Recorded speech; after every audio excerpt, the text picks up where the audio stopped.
Can great art remain pure once the artist begins compromising with the world around them? Daniel Kehlmann's The Director, shortlisted for the 2026 International Booker Prize, revisits the life of legendary filmmaker G.W. Pabst and opens up a fascinating moral question. What happens when artists make peace with power? I'm Ksenija Popovic, joined by my friend and co-host Sue Graham Johnston. Welcome to Transatlantic Bookmarks.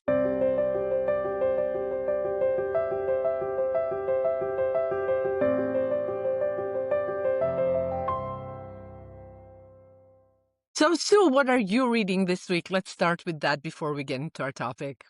Well, I need to find a new read because I just finished the book The Sisters by Johann Kamiri. It's a tricky name for me. And I discovered a new term for fiction that I did not know. You probably do since you're an author, but it's called autofiction. So he is a lead character in the book as well, which gives you a really intriguing question of, is part of this story true? Is it actually autobiographical on some level, or is it all pure fiction? And it has a very interesting thread that relates to our conversation today. So I was actually quite happy that I finished it on my trip this weekend so that I could bring it into the discussion that we're about to have about artistic compromise and what happens if you don't compromise, and can that even be commercially viable these days? So quite intriguing. It is a beautiful, complex story about the nature of relationships, about sisterhood, women's friendships, about jealousy, and kind of this outside in view of what happens in families versus the inside out view, immigration. So, super complex novel, really beautifully written. Highly, highly recommend it. Awesome. I finished yesterday a book called Isola by Allegra Goodman.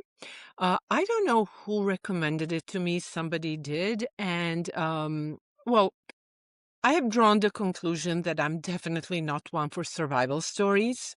I know you love those.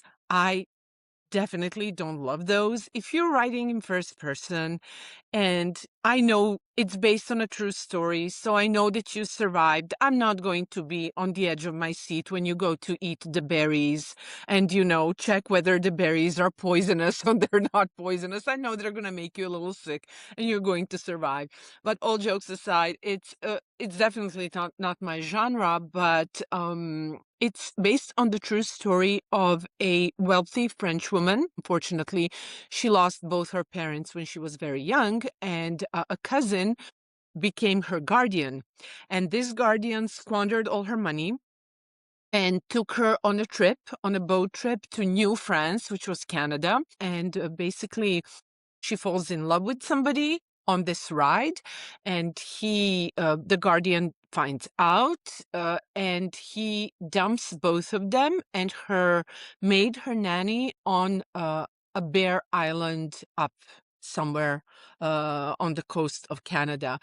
And her lover dies, her maid dies. This is from the true story, the true biography. And she manages to survive 2 brutal winters fighting off bears and, just a grueling situation. And for you who do love survival stories, especially of women, I think you would enjoy it very much. I was a bit frustrated by that, but thankfully, the island did not.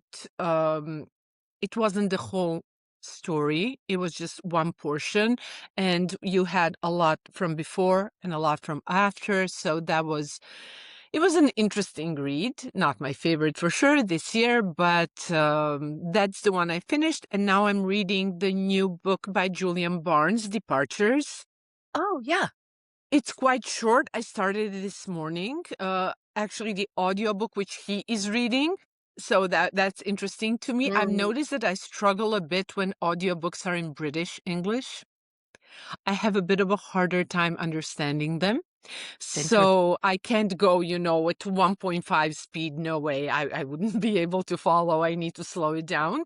And it starts quite graphically about medical conditions and things. And yes, it's a bit, it, it wasn't the best start when it comes to my sensibility, but okay, I'm definitely going to see. It's a short read too, so can't wait to see what's going to happen. So you're still looking for your next read? Still You don't looking have for it? my next one. We had talked about, back to the survival stories, we had talked about, helping Sue on her quest to find the female equivalent of Jack London, kind of women telling fictionalized stories about adventure and overcoming challenges and hardships.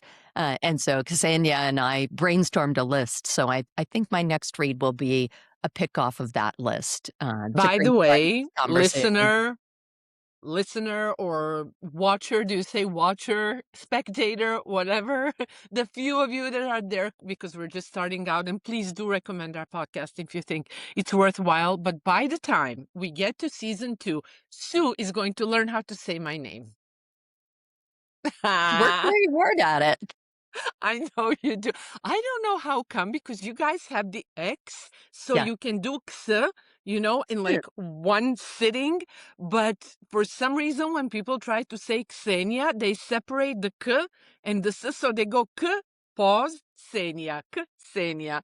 And I'm always Ksenia, Ksenia, but no, it Ksenija. doesn't work. But Ksenija. we're going to get there. We're gonna work on this.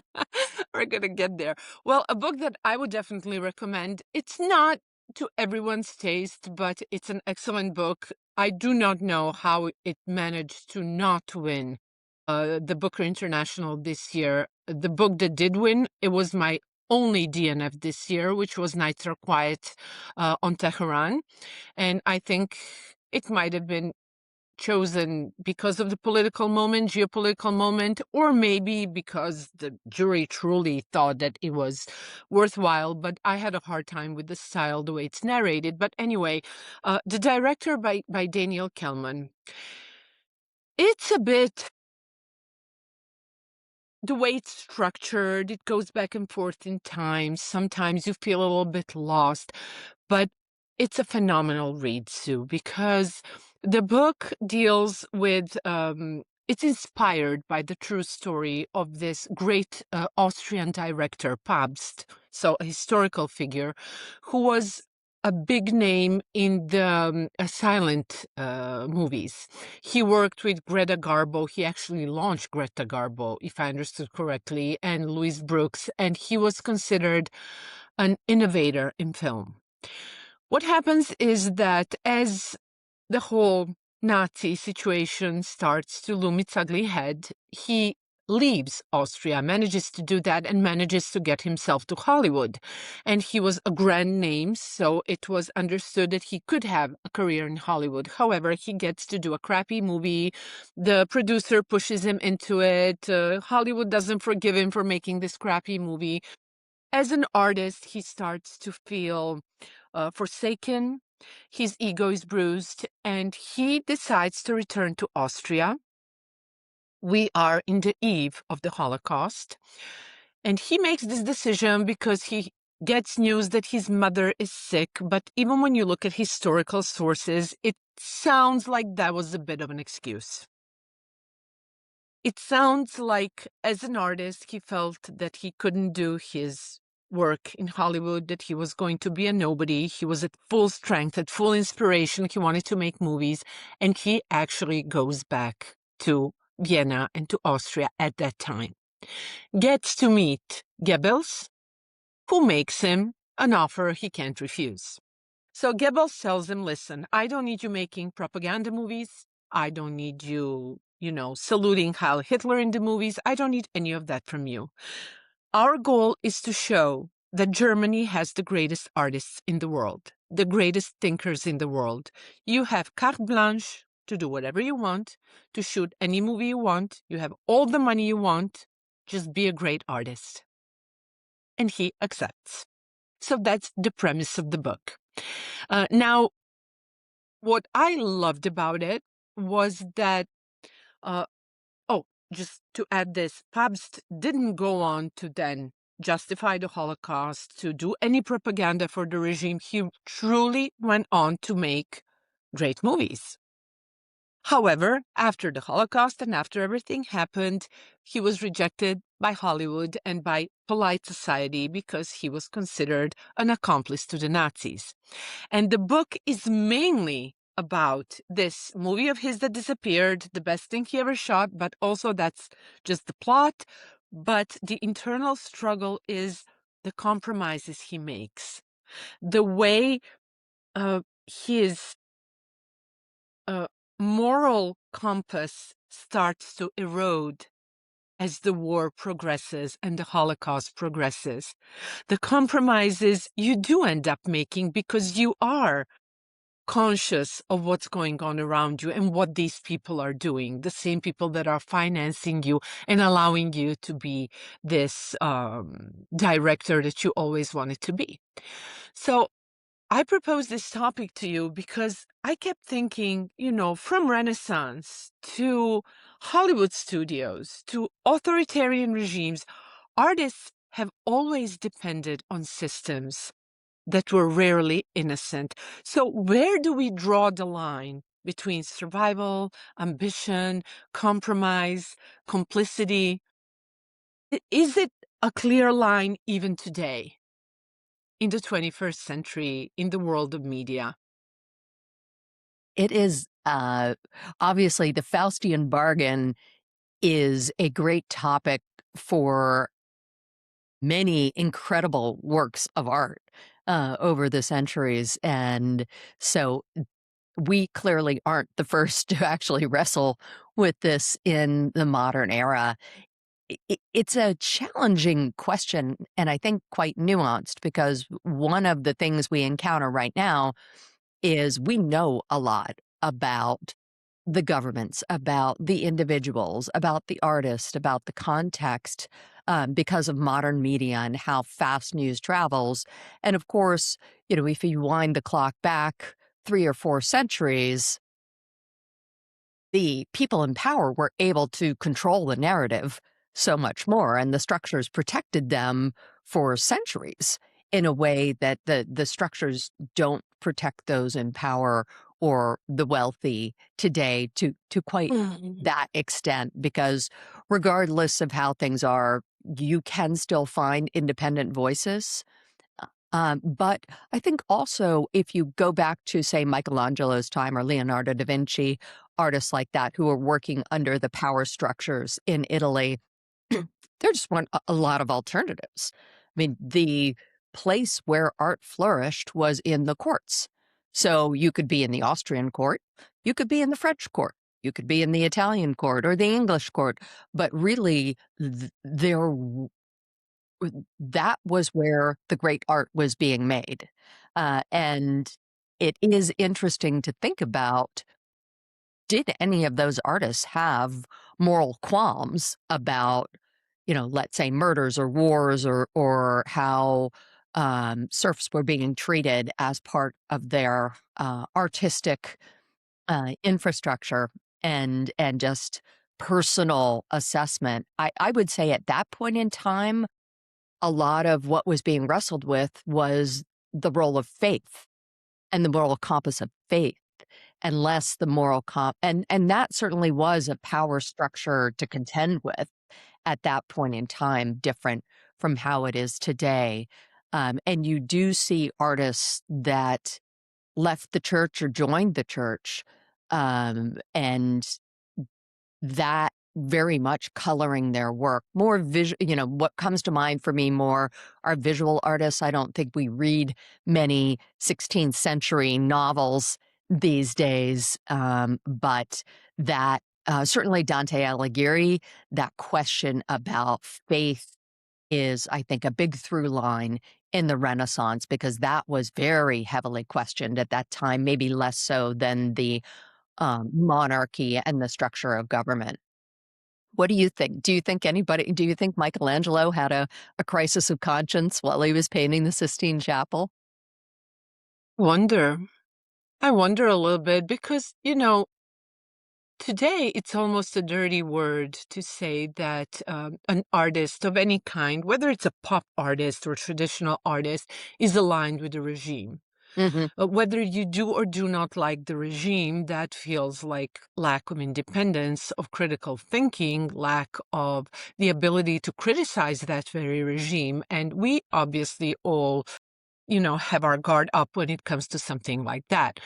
On the other hand, back through history, we just judge that differently, which I think is normal because back through history, you couldn't produce art unless you had a wealthy patron. There was no, for instance, if you take visual arts, there was no mass industrial production of art supplies. There were colors. I know one color, I don't know if it's sapphire blue or another kind of blue. It was more expensive than gold. It was very hard to get, just to get materials. There was no middle class that bought tickets to plays and that could finance you or that bought your books because there was no printing press. Somebody had to copy that book by hand, and it took months just to get one. People were illiterate. So to create art at all, you had to have funds, and those funds came from the wealthy and the powerful.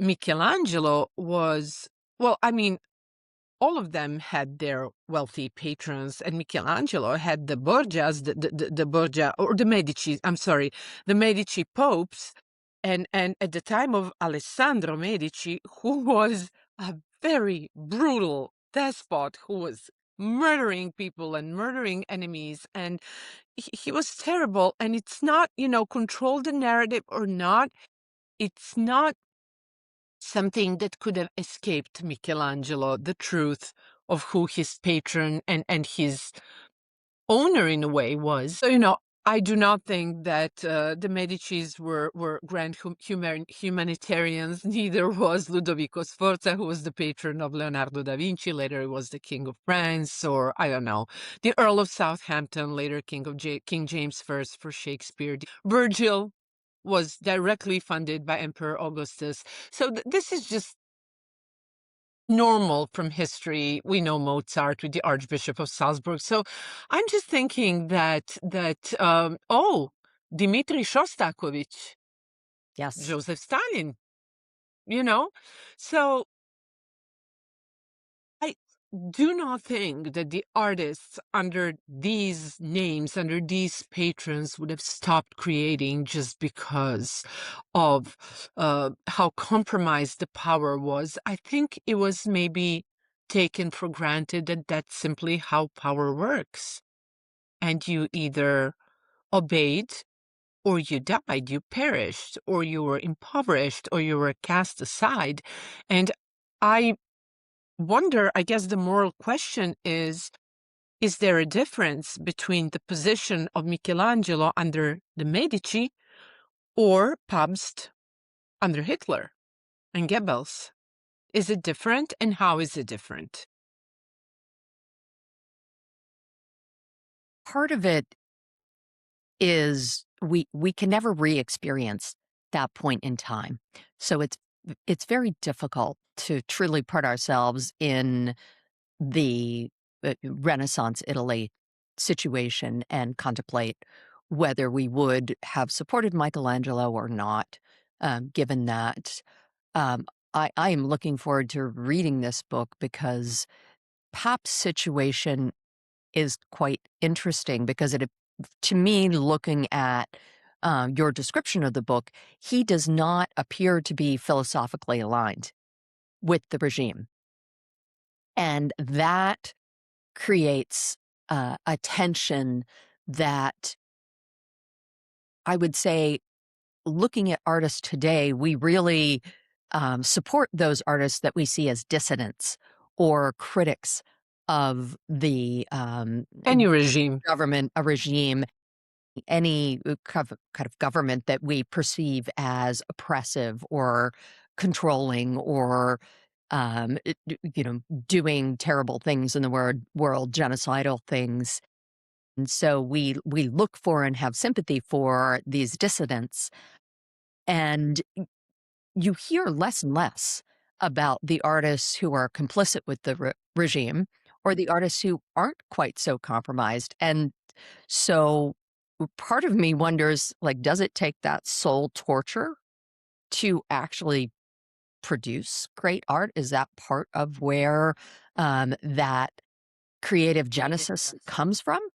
I was thinking about the same period of time that you were talking about with Pabst, because I'm very involved with the opera, and Wagner Wagner. is Yeah. an incredibly polarizing character or artist, because he was quite anti-Semitic. He did write about his belief, and Hitler was a big fan of Wagner. Many of the Wagnerian ring cycle operas glorify the gods and this whole belief system that pervaded Nazi Germany. And so I was thinking about the Pabst question and thinking about Wagner, because you do sometimes see protests when Wagner operas are performed, but you also see, his music has pervaded kids' cartoons. It's in Apocalypse Now.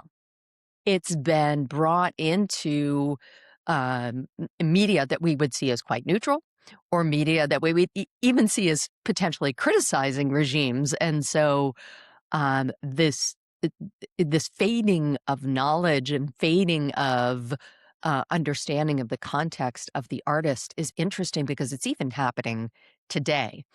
And at what point do you separate out the great art that this person has produced from their belief system or the belief system in which they operate? I struggle with that sometimes. Don't we all? We all struggle with that because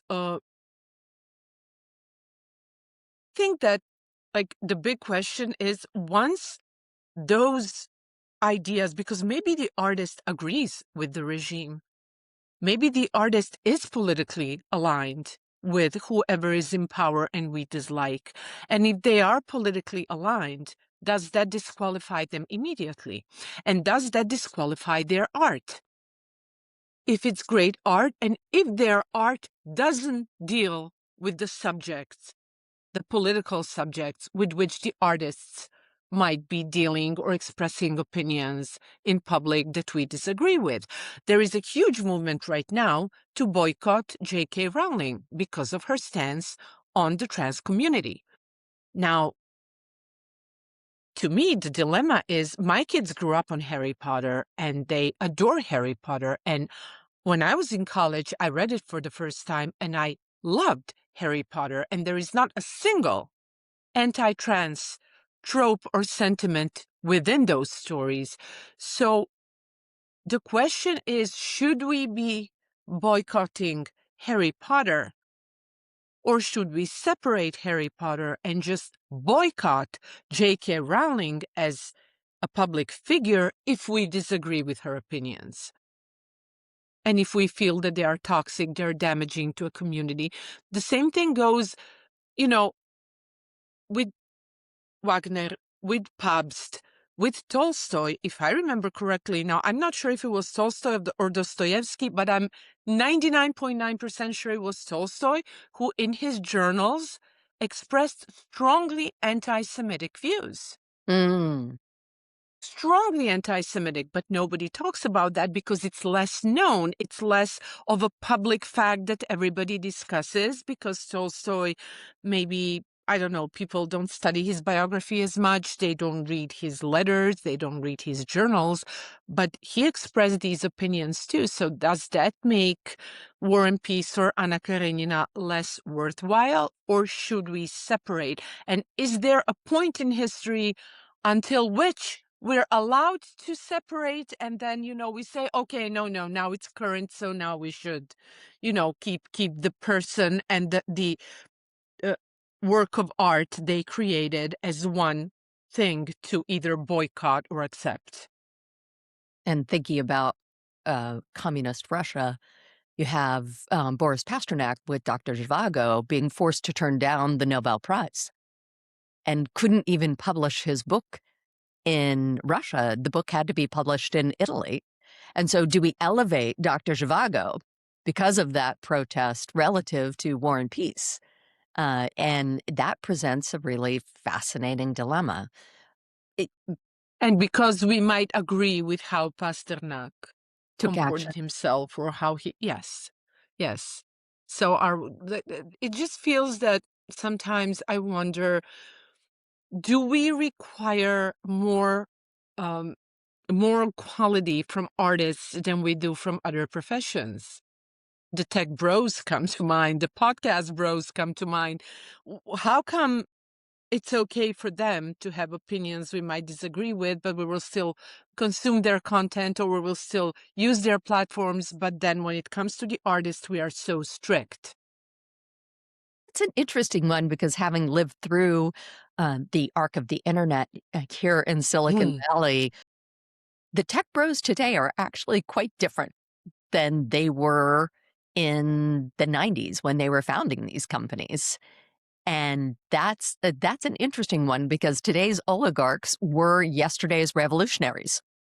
Yes. You think about companies like PayPal, which is where Peter Thiel, Elon Musk came from. That company was a reaction to the hegemony that Visa, MasterCard had on the payment system. So they were the David fighting the Goliath to create opportunities for people to pay things directly without these fees. And Google, in their IPO documents, their motto was "Don't be evil." And you think about how much Google controls. The other interesting thread on this is not only kind of the force of technology and how that's changed, and do we put cancel Elon stickers on our Teslas, or do we care? That sort of thing. But also, when I think about dissidents, certainly living in America, what comes to mind are oppressive regimes. And so when I look at dissident artists, I think about Ai Weiwei. I think about artists in communist countries in South America or communist Russia being oppressed, and don't really think about that control here in the States and what's happening to control the artistic narrative or control um, the press. And pulling on that thread of the tech bros, you now have the ascendancy of people like Jeff Bezos, who started with Amazon as a way to really get books to the people who wanted to read them, that became this huge shopping platform. But now he's controlling the Washington Post. And that so part of me still sits in the 90s having this spirit of let's root for the internet as this great democratization of information, democratization of systems, democratization of that peer-to-peer capability. But the way it's evolved over the last 30 years has actually reestablished and inculcated a lot of these power structures and control structures in a way that is just baffling from where it originated. So, And I would say we can hold the people in power of these technology companies to the same standard we might hold an artist, but they too were revolutionaries in a way and became maybe compromised over the course of their career. they have certainly politically flip-flopped a lot, went back and forth. But what's interesting to me, especially when I talk to Americans, that happens much more than when I speak to a French person or a British person, is when you think of totalitarianism or you think of dictatorships, for you guys, the association is always socialism, communism, as if there were no other form of dictatorship in the history of the world. It's all socialism. But do you, as an artist, can you have true independence under capitalism? I don't think so, because one of the questions that came up as I was starting to think about our discussion was publishing. So let's roll the clock back to the 1950s in the US, and it's probably a similar story in Europe and elsewhere. There were thousands of mostly regional, smaller publishing houses. And in true American capitalist form, those got consolidated. So by the time you hit the 90s, there were literally 6 large, and then it became 5 large The big five. publishing houses Yes. that controlled fiction and nonfiction, Yes. but we're talking largely about fiction. And so you have to be kidding yourself to say that you didn't have, as an artist, to think about the commercial viability of what you were publishing. And you literally had only 5 points of view that mattered in terms of whether your book was going to be selected or not. And this is really interesting because we now have a different wave. So you and I are doing a podcast. We can put any opinion out there that we want. Self-publishing becoming a huge trend. So you have this undercurrent of um, reaction against the huge centrality supported by technology and access to resources, where we started with Renaissance Italy. Individuals now, for a much lower cost, can self-publish a book, and some of those books have gone on to be giant bestsellers and really cultural phenomenons. And that question of, is capitalism controlling it? So sure, it's gone now from the publishing houses to the internet. But of course, as we know, a lot of what gets promoted on the internet has to do with how the algorithms are. And that has a lot to do with how advertising happens. And so is there a really pure way to separate the commercial elements of your art from the methods in which you bring them to the public?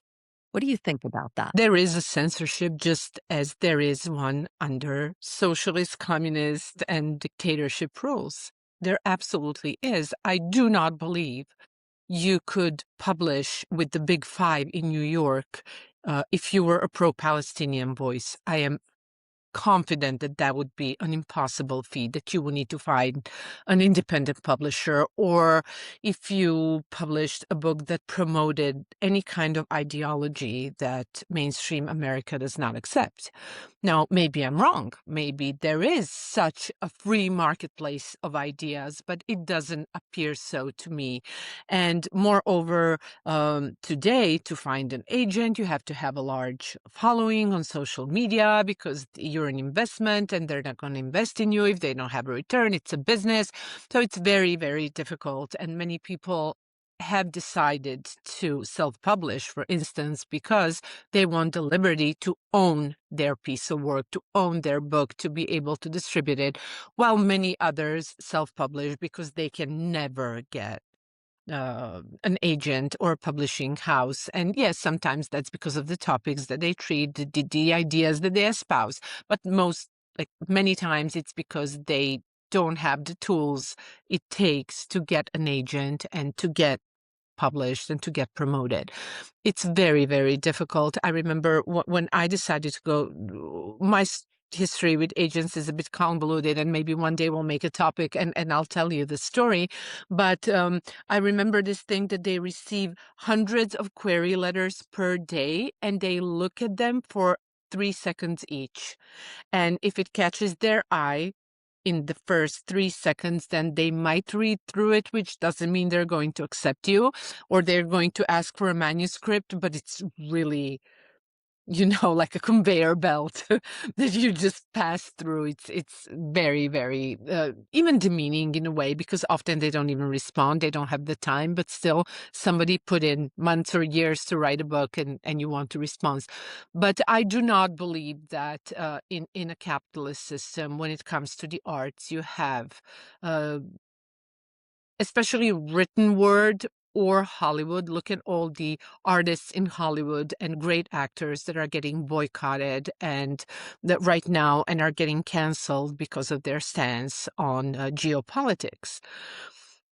So there definitely is censorship and there is not absolute freedom. So why do we have one standard there and another for another artists? Why don't we wonder if those who stay and who don't speak up and maybe have the same opinions as the ones who did speak up and are getting canceled, are they accepting to relinquish their freedom for or their morality for the money, for the fame, for the success? Like, it's always where do we draw the line? It's an incredibly difficult question to answer, but it's one that I believe is important to think about. Totally agree. Your point around pro-Palestinian dialogue in the US, I had an interesting experience this summer because San Francisco Opera co-commissioned an opera in the 90s called The Death of Klinghoffer. And it was written by John Adams, who's probably the most famous modern opera composer in the US today. And it tells the story of the hijacking of the Achille Lauro, which was a pleasure ship in Italy that was hijacked by the PLO. And over the course of that hijacking, there was one passenger that was murdered. And this was Leon Klinghoffer. He was a Jewish man. And the opera was first performed in 91, and it has not been performed in the US since 2014. It was last performed, I think, in Los Angeles, but the really high-profile one in 2014 was at the Met. And Peter Gelb, still currently the director of the Met, had to cancel the simulcast of it because there had been so many protests about this opera. And he canceled the simulcast, but he did go through with the performances. But what was the problem, the crux of the problem with the opera? So the crux of the problem of the opera is that there is the opera presents all the characters from multiple lenses. So one of the hijackers has a musically beautiful aria. He's Palestinian, and he's talking about his life.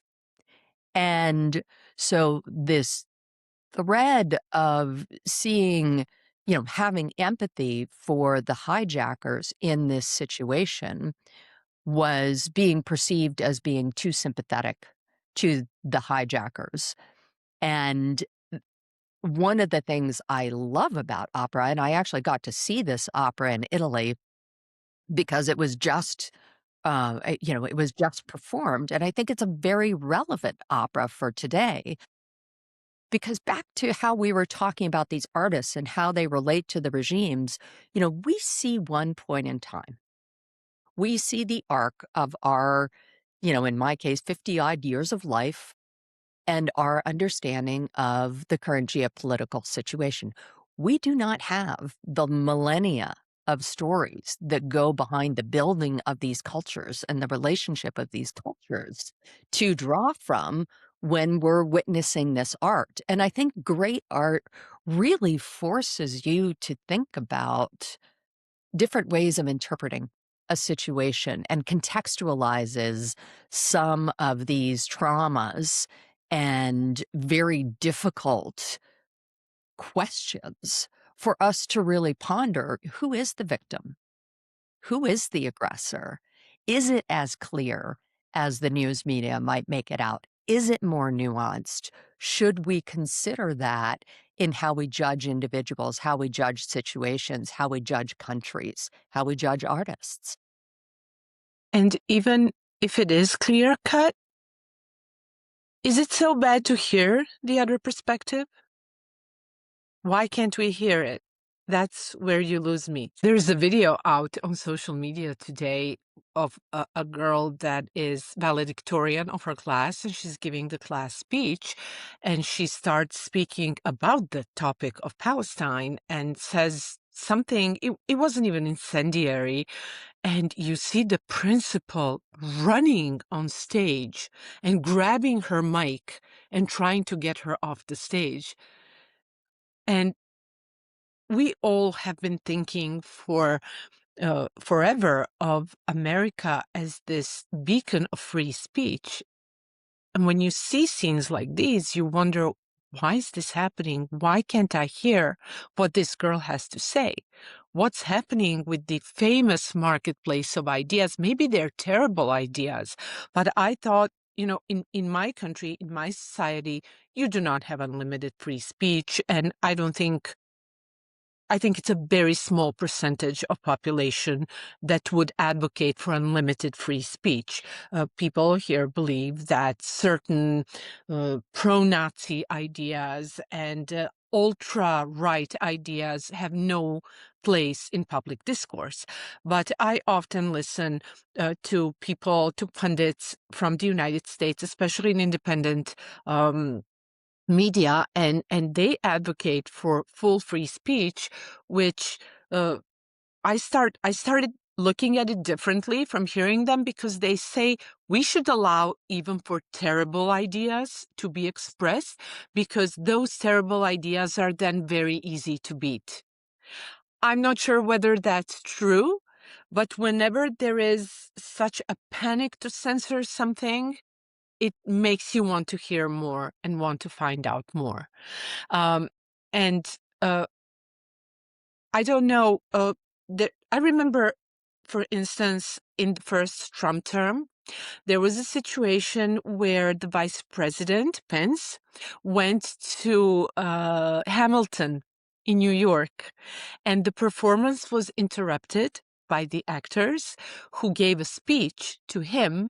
They addressed him and they made a speech about freedom, about equality, about what Hamilton stood for, what the founding fathers stood for.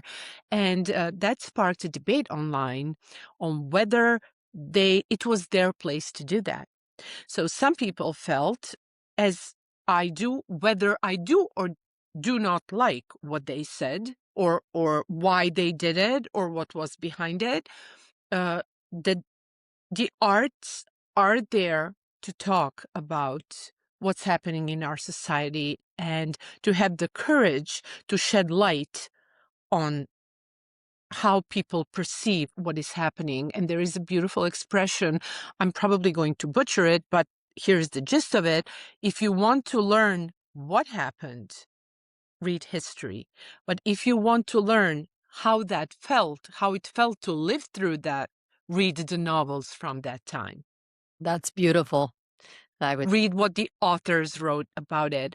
And thankfully, we have the arts that do dare to speak about these things. And in that sense, the artist should have the liberty, the license to do that. The other part of the debate, the other side of the debate, were people who simply felt that it wasn't their place, and why would they do that? And people went there to have fun. You are there to perform, to tell me a story, and just entertain me. And think both points of view can be valid. exactly. That's part of your individual freedom as an artist. If you want to separate out your personal beliefs from your art in the world, that should be fully acceptable. But also having this profound platform for conveying a message, for getting people to question their beliefs or even hear a different side of the story, that is such a gift that many artists have. And so the opportunity to use that platform to shed light on challenging topics and get people, when they're being entertained, to just maybe have a seed of doubt about the dominant narrative or their point of view. Art can do that in such profound ways. It can really help us grapple with difficult situations, with dilemmas and morality that we might find challenging to face in a non-fictionalized context. That is, for me, one of the profound gifts that we have when we see great art. When we look at Guernica, we can feel that angst. We didn't have to live that angst, but it makes us resonate with what it might have felt like to be in that context with that artist or read a book that we know was censored, and why did that create such a sensation that people felt the need to control that book? Fahrenheit 451, this whole process of burning books, a lot of what's happening in the US is controlling the narrative through preventing kids or people from reading certain books. And I sometimes it just makes me laugh that, this piece of paper with words on it can have such power that people want to burn it and ban it, which tells you how important ideas are in our society. Completely agree. And when you talk to theater directors or authors or artists who are politically engaged and whose art is politically engaged and subversive and trying to send a political or social message, you will often hear them say that art can't afford to not be political, that art has to be subversive, that art has to send a message. And I'm not sure I agree with that. While I feel on one side, as long as you're not engaged in pamphletism, which I detest, but that's legitimate too. Just, I don't think it survives through time, with the exception of The Prince by Machiavelli, which is still a seminal work of Italian literature, his literary history.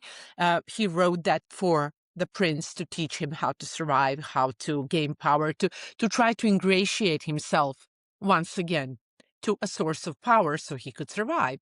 But Machiavelli aside, uh,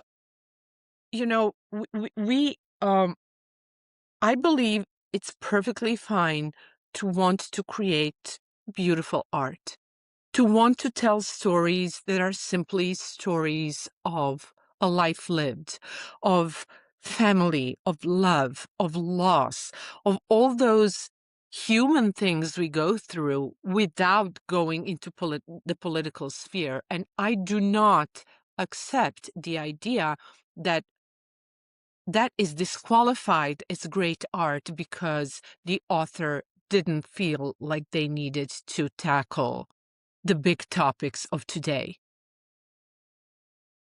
I don't know if that. Mm, I'm going to bring it back to the book I just finished, The Sisters, because this is set with Tunisian immigrants who've emigrated to Sweden. And so the main characters in the book are all immigrants, and some of them are intellectuals and artists. And there's a profound moment where one of the characters quits his job, gets together with his friends, and decides to start a countercultural publishing house because he feels that there's so much censorship on these works and that they really should be free and open and published. And they pick the name Slaughterhouse in Swedish to represent the slaughtering of the publishing establishment and the freeing.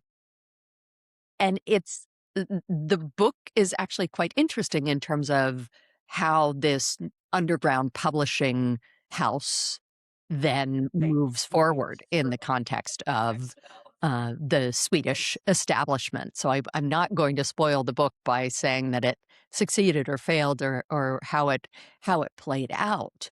Um, but there's a lot of questioning in the book around art and what it means to create art, and commercial success or failure in writing, in art. And I agree with you. I don't think you can say that you have to have angst to create great art. You don't have to be Van Gogh cutting off your ear to be an amazing artist. And there are probably a lot of tortured people out there who couldn't paint to save their lives, let alone become a great artist or write because they were in difficult situations. And maybe that's one of the wonderful things about art is it encompasses the whole range of human experiences. There are no doubt people who are profoundly happy people who have rich and interesting lives who can create great art. But we also see the seeds of great art in the worst and most difficult of human conditions, when people are really struggling. I'm thinking of Viktor Frankl, Man's Search for Meaning, how you a just a really philosophical work came out of such an incredibly difficult personal experience. And I think that type of work would be incredibly hard to create or even approach if you were living, a happy, beautiful life surrounded by your, family and friends and not a lot of worries because, House, fence, dog. you would never have to plumb those depths of what does it really mean to be human? How do I hold on to my humanity? But that doesn't mean that they can't create something that's a joy to experience, a joy to read, a joy to, to have in your life. And for me, it's not any less great art because it didn't come from trauma. I completely agree. And I keep thinking, as far as our original premise of this episode is concerned, that I believe there is a difference between working under a regime and glorifying a regime. Now, what makes Pabst's situation so particular, and I think that Daniel Kehlmann did a brilliant job in choosing this story, is that Pabst didn't find himself in Nazi Austria. He returned to it consciously. And the mom thing, yes, the mom was ill, but he could have organized for the mom to be brought across the border like many other people were. Instead, he chose to return. And just the pretext of returning for her, at least in the way Kelman dealt with it, you could tell that it was an excuse because the man wanted to make great movies. Now, when you are artistically inclined for any kind of art, you do tend to feel like you were born for this and like this is something you have to do. So in that sense, as someone who is not as famous as Pabst was back then, but who has written since I was a kid and feel called to do that, I keep asking myself what I would do and how I would act if my writing depended on the financing of somebody in power, of a government in power. In my country, which is very small, we're 600,000 people. Um, Artists are viewed as a bit of an annoyance because unless they are employed by a theater where they have a paycheck every month to play the plays in that theater, they often depend on all these competitions that will give them finances so they could publish, so they could put on a play, shoot a movie, shoot a TV show, these things that are super expensive. And unfortunately, you cannot have a return on that investment because in a country of 600,000 people, no project is commercially viable. So you are, in fact, dependent on the state, or you have to have a full-time job like I do, like all my writer colleagues do. And so if you want to get financed on these Ministry of Culture, competitions, you are not going to go in the media and talk trash about the Minister of Culture because they're not going to give you the money. And you can talk about whether they are or they're not democratic for not giving you the money. But on the other side, you also have to consider that they're human beings. And if you're trashing them as a person in the media, they're going to be more inclined to help somebody else. So what kind of compromise do you make to be able to survive as an artist? and especially to be able to live off of your art and not have to do another job like most of us do. So in that sense, I understand how art was throughout the centuries and all of the past century before we had social media and we had other ways of promoting ourselves. I'm not sure whether those ways are making it easier for us because so many people are now promoting themselves. And when you promote yourself, it's much harder to have a filter for what's worthy and what's not. Traditional publishing certainly gave you that, even though it stifled all kinds of ideas. We are discovering that now through independent media that we weren't aware of how much was stifled before, how much free speech, how many opinions, how many historical facts or current events had been stifled. Now we do realize, but it's still very hard in a different way to get in front of a large number of people. I think very few artists can afford to be morally uncompromising and pure. And today we are much more prone to purity tests that we weren't prone to before because it was understood that you had to have a patron to be an artist and leave us the transcendental, wonderful art that has survived for centuries and that we all go to enjoy today in museums or in libraries or wherever. Curious in Montenegro whether there's a phenomenon that could happen. I've seen it happen in other places. So, Tracy Emin, who's an artist in the UK, she has used her wealth created by the art that she sold. She's become quite a breakout artist to actually create um, a space for fledgling artists to explore their work. Space for? Fledgling artists, so new up. I don't know what that means. That means new and up and coming. Fledglings are little birds.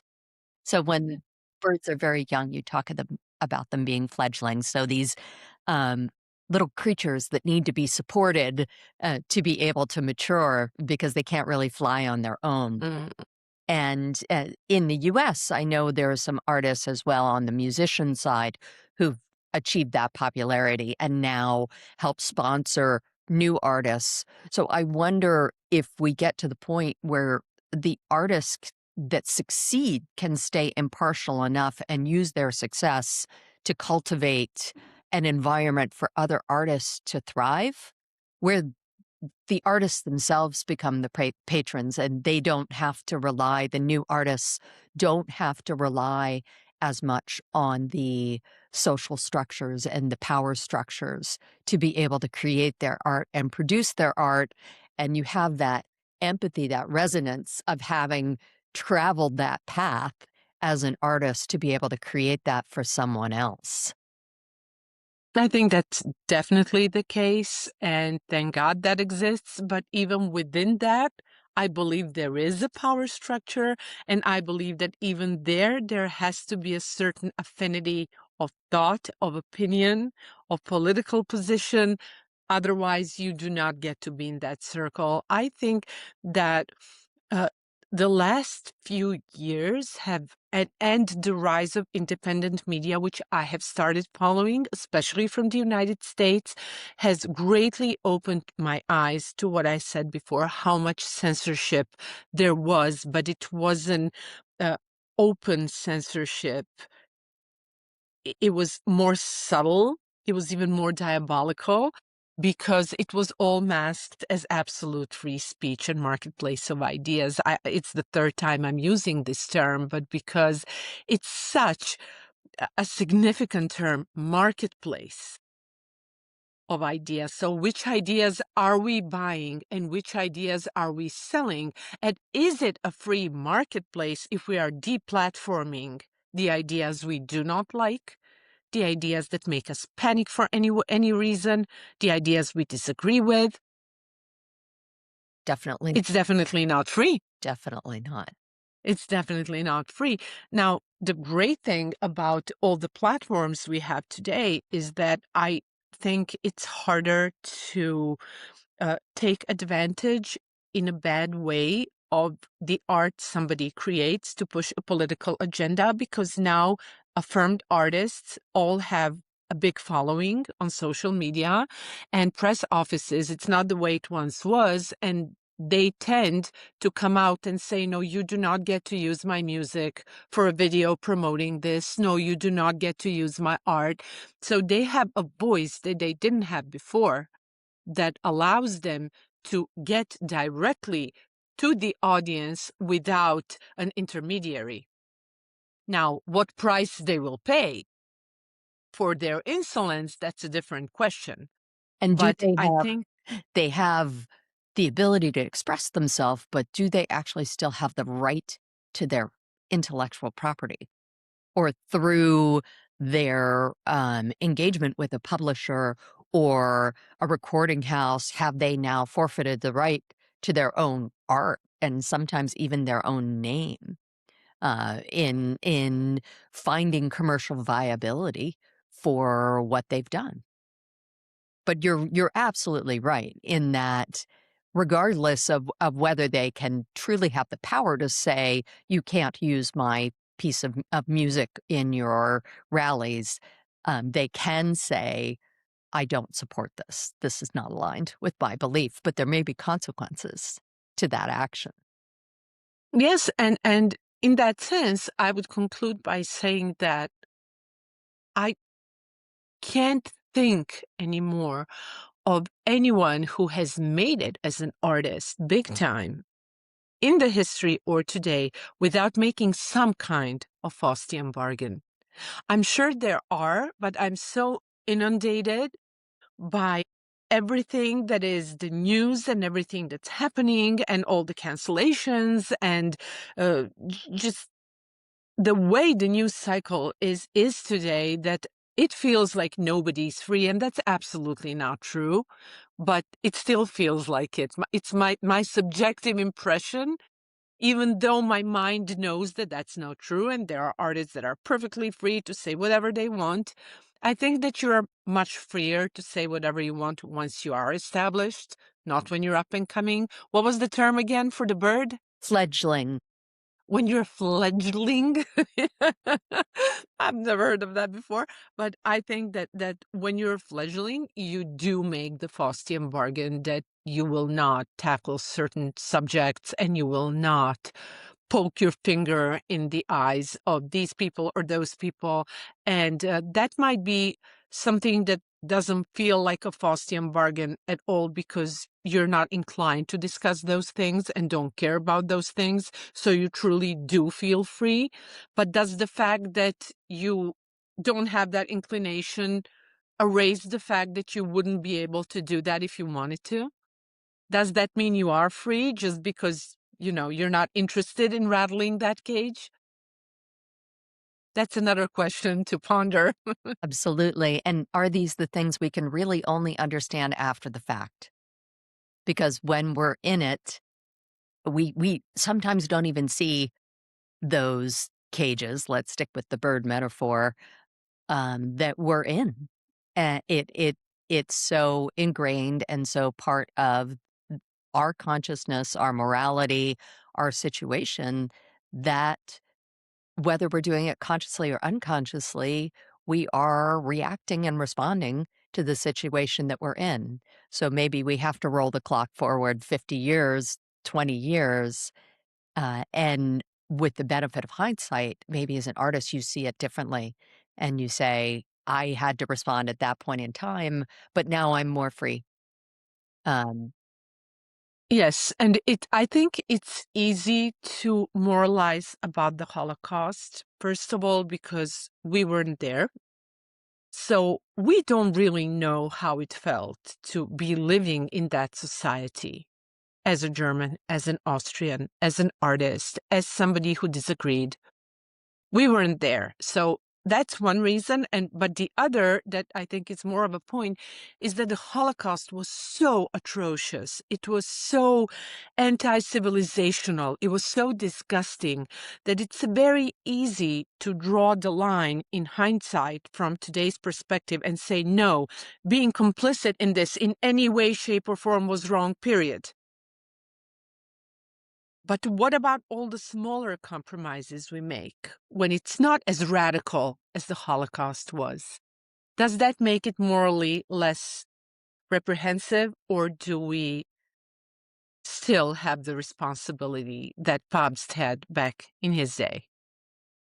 It's a great question. And I'm really glad we got a chance to chat about it and have such a wide-ranging artistic exploration of it because it doesn't have an easy answer. And when you first posed it to me, that was my immediate thought is it's it's just nuanced and it's really hard to say, is there true right and wrong? And does that in any way compromise the art that got generated?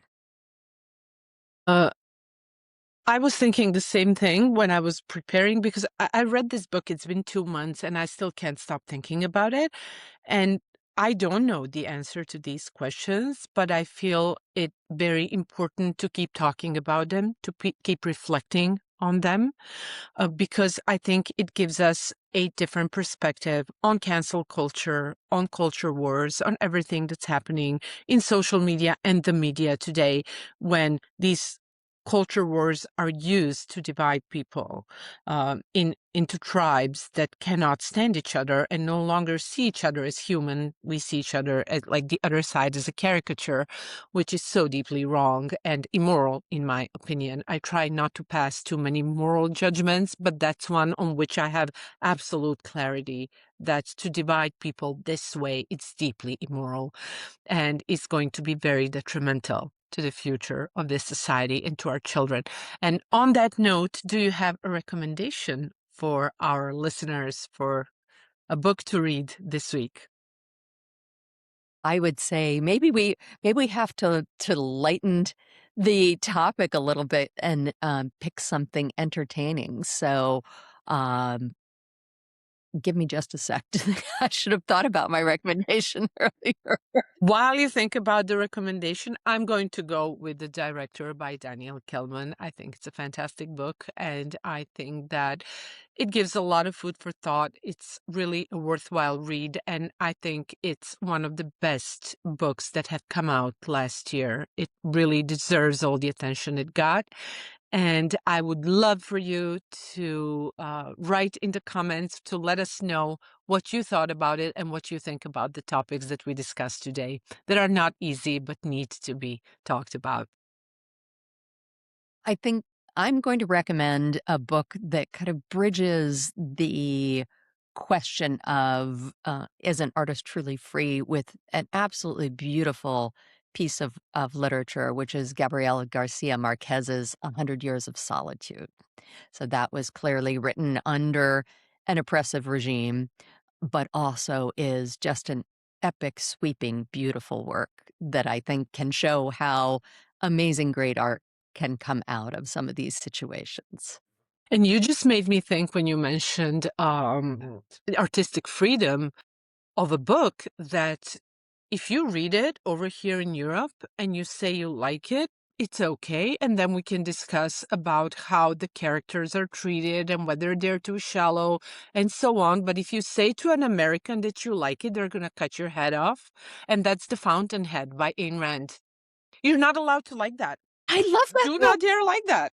Actually, I was going to bring that in to this conversation, and I didn't go there. So maybe we can tackle that next time because for me, Atlas Shrugged, The Fountainhead, once I read The Fountainhead, I think part of me planted the seed of becoming an engineer. And I am able to entirely separate out the libertarian ideas that Ayn Rand had. And I understand a lot of where they came from based on her history and her History. experience in the US. Um, but she writes a great story. And She those definitely are does. they have powerful female characters, which weren't often true of the time, and they are entertaining, but they're also thought-provoking, and whether you disagree or agree with her personal philosophy, I think you can enjoy the books and think about them in um, a very profound way about does liberty create the opportunity for people to generate, in this case, more technical new ideas and new creations. But then what's the responsibility of welfare and what is the role of the individual in freedom, in responsibility for the self?